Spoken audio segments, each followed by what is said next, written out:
What happened to the 28 weeks later kids? Can they appear in 28 years later? The 28 days later universe has never been one to hold its audience through happily ever afters. In 28 weeks later, that trend continued with a bleak, pulse-pounding sequel that introduced us to two new young protagonists, Tammy and Andy Harris.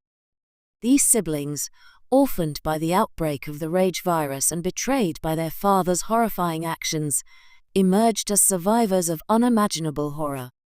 But their fate after the credits rolled has remained a mystery for nearly 2 decades.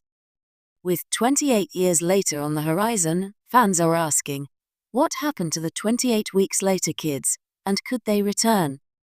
The Harris kids, survivors with a legacy.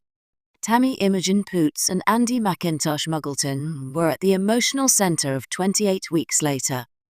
Their story was a personal one amid the broader chaos of repopulation, military occupation, and renewed infection. As the children of a woman who was immune to the rage virus, Andy carried a genetic trait that could hold the key to either curing or weaponizing the infection.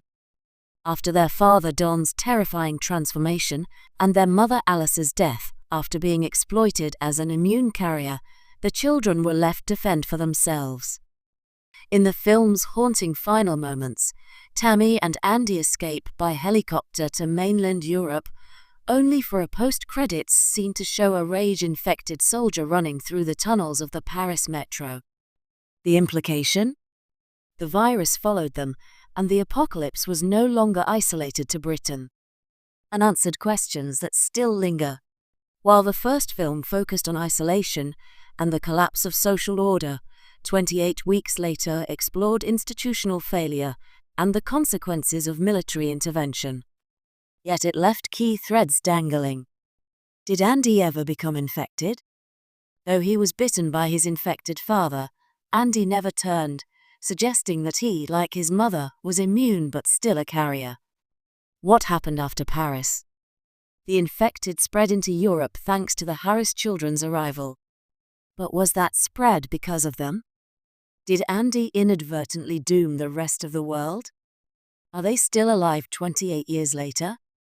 If so, they would be in their mid to late 30s. Could they now be part of a resistance or part of the problem? These dangling plot points make Tammy and Andy prime candidates to return in 28 years later. Why their return would make sense. Incorporating the siblings into 28 years later wouldn't just be fan service, it would be thematically rich and story essential. Here's why. 1. Genetic immunity still matters. Andy's partial immunity or carrier status is potentially the most important biological development in the 28 Days universe. If he survived, researchers or survivors may have spent decades hunting him or studying his blood to find a cure. His very existence could have shaped how the world fought or failed to fight the ongoing rage pandemic. 2. The guilt and trauma angle. Tammy, a teenage girl who watched both her parents die and possibly played a role in infecting Europe, would carry an unimaginable burden. If she lived, her adult arc could explore survivors' guilt, trauma, and her efforts to atone. Maybe she works to undo the damage.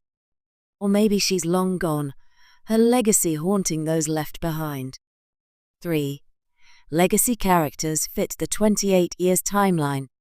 The time jump is bold but ripe with potential. Bringing back characters from 28 weeks later who are now hardened adults fits the structure perfectly.